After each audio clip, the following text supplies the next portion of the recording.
Assalamualaikum warahmatullahi wabarakatuh. Hai para pencinta catur dan para catur mania, selamat datang kembali di Legenda Catur Dunia.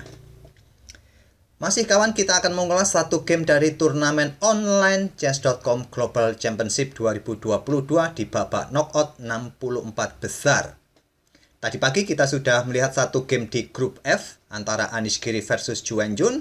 Kembali saya akan sajikan satu game di grup F lainnya antara Nordibek Abdusattorov versus Boris Gelfand, di mana grup F ini kawan berisikan 3 pemain veteran, antara lain Vasilin Topalov, Viswanathan Anand, dan Boris Gelfand. Penentuan grup-grup kawan di turnamen ini berdasarkan zona waktu agar para pemain tidak terlalu signifikan perbedaan saat bermain online. Kalau perbedaannya cukup signifikan seperti Asia melawan Eropa ataupun melawan Amerika, ya seperti siang melawan malam kawan. Itulah kenapa dibagi grup-grup seperti ini. Oke, langsung kita ke atas papan kawan. Kita lihat permainannya Nordibek Abdusattorov melawan Boris Gelfand, dan ini merupakan game kedua. Game pertama Nordibek Abdusattorov menang saat pegang hitam. Sekarang gantian Nordibek Abdusattorov pegang putih mengawali dengan pion D4. Kuda F6, pion C4, pion E6, kuda C3, gajah B4 Nimzo Indians, dan pion E3 variasi normal, Boris Gelfand rokade. Gajah D2 pilihan Abdusattorov. Pilihan utamanya adalah gajah terang D3, kuda E2, ataupun juga dengan langkah kuda F3, terus pion A3 juga bisa jadi pilihan kawan. Tapi di sini tadi Nordibek Abdusattorov memilih dengan blokade diagonal gelap dengan gajah D2. Dan selanjutnya pion C5, pion D5, pion B6 juga bisa jadi pilihan bagi hitam. Dan dijawab dengan pion A3, terjadi pertukaran perwira. Atau pion C pukul pion D4. Tapi variasi ini pilihan nomor 2 dari Stockfish kawan. Tidak terlalu banyak yang memilih variasi ini saat pion A3 dimainkan oleh putih. Tadi Boris Gelfand lebih memilih pilihan utama kawan gajah sikat kuda. Dipukul balik oleh gajah. Kuda E4 tekan gajah. Dibiarkan saja di backup dengan langkah kuda ke E2, melanjutkan pengembangan juga pion B6. Di sini pion D5 menantang pertukaran, ditolak gajah A6, tekan pion, menteri D3 melindungi pion, ancam kuda, pion E pukul pion D5. Diambil balik oleh menteri, memberikan double attack pada kuda pada benteng kawan, dibiarkan saja, menteri lebih memilih membackup kudanya. Dan di sini pion B3 dimainkan oleh Nordibek Abdusattorov. Benteng C1 juga bisa jadi pilihan kawan. Abdusattorov memilih untuk memperkuat posisi pionnya ini. Kalian jangan sekali-sekali kawan ambil benteng ini karena posisi menteri kalian bisa terjebak, jadi memaksa pertukaran menteri dengan 2 benteng hitam. Setelah pion B3 tadi, Boris Gelfand melangkah kuda C6. Benteng E8 juga bisa jadi pilihan, tapi di sini tadi kuda C6 pilihan Boris Gelfand, dan gajah B2 menghindari ancaman kuda. Kuda A5 tekan pion B3. Di sini kuda G3 menantang pertukaran kuda, ditolak dengan gajah B7. Serang menteri melindungi kuda juga.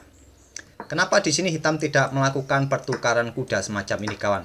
Ya inilah alasannya. Lajur H terbuka, gajah siap keluar, 2 gajah nanti akan menyiapkan diri menjadi rudal jarak jauh, jarak menengah, dengan kekuatan menteri didukung benteng siap bergeser ke peta-peta ini. Tentu dari kacamata manusia ini sangat menakutkan kawan. Oleh karena itu gajah B7, menteri D3 menghindar dan sekaligus menjaga pionnya kawan. Pion F5 tetap memberikan dukungan bagi kuda. Di sini pion F3. Kuda pukul kuda sekarang diambil balik oleh pion, lajur H terbuka. Tapi diagonal terang ini sudah diblokade oleh hitam, jadi putih sekarang kehilangan tempo untuk menempatkan gajahnya di sini. Pion D5 menantang pertukaran pion, diterima, dan sekarang benteng A bergeser ke D8. Menteri menghindar ke C3, benteng F ke E8. Kenapa tidak ambil pion ini saja kawan? Padahal langkah ini juga bagus.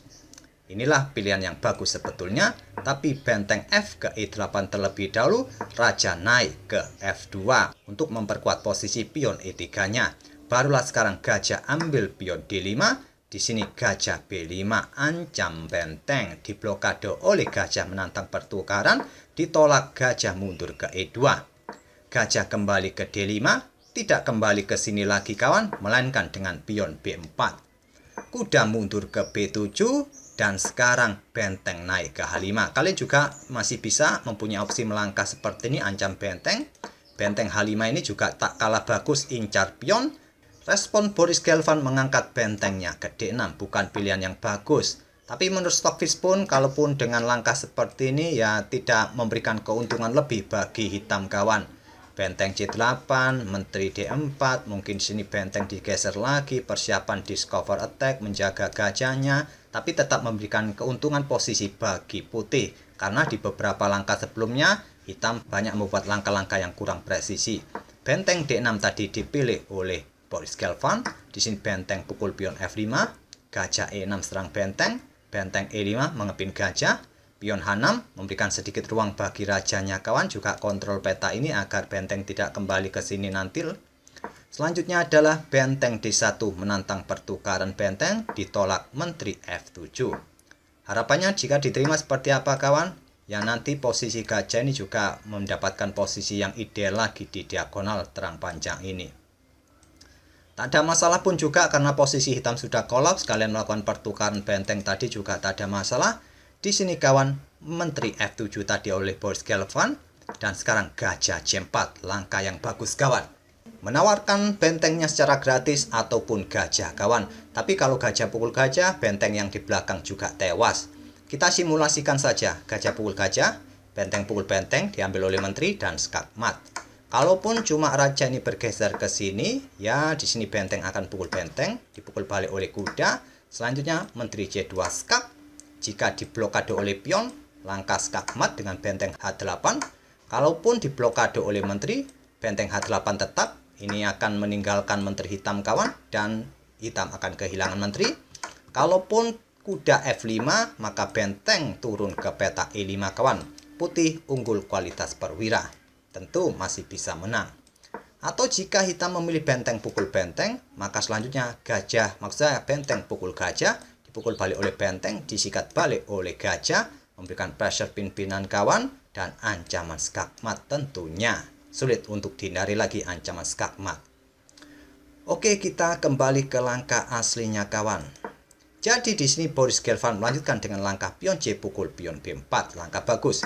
Dipukul balik oleh pion A, benteng C6, pressure gajah di sini dijawab dengan langkah benteng ambil gajah E6. Dipukul balik oleh benteng E terlebih dahulu, gajah sikat balik dengan pressure bagi menteri bagi raja, disikat oleh benteng. Kalau benteng hitam memilih ambil menteri putih terlebih dahulu kawan, kalah tempo. Jadi nanti putih akan menang 1 perwira. Jadi benteng sikat balik gajah putih, dilanjut dengan langkah super lainnya kawan, menteri meluncur sikat pion G7 skak. Diambil balik oleh menteri, disikat balik oleh gajah, dan di posisi ini Boris Gelfand menyerah di langkah ke-33. Jika dilanjutkan, permainannya akan jadi seperti ini kurang lebihnya kawan. Raja naik mungkin, benteng sikat kuda dan ingin mendapatkan pion. Mungkin pion didorong maju 1 petak saja. Di sini benteng ancam pion kembali, pion B yang didorong, dan putih siap bermain dengan pion-pionnya ini kawan. Mungkin di sini putih melangkah dengan pion G4 terlebih dahulu, raja bergerak ke E5 atau mungkin ke G5, nanti bisa bermain dengan pion E4 terlebih dahulu, setelah itu pion G3 ataupun raja bergerak ke sini kawan, ataupun seterusnya. Tetap tidak bisa mengimbangi permainan pion-pion putih nanti. Selisihnya 2 pion kawan. Apalagi di sini putih mempunyai pion mayoritas melawan hanya 1 pion. Tidak mungkin bisa remis apalagi menang bagi hitam. Oke, itulah kawan satu game di grup F antara Abdus Satorov versus Boris Gelfand. Abdus Satorov lolos ke 32 besar dan nanti akan bertemu dengan Pavel Ponkratov. Semoga permainan dari Abdus Satorov tadi bisa menghibur kalian dan kita akan bertemu di video-video berikutnya. Terima kasih. Wassalamualaikum warahmatullahi wabarakatuh.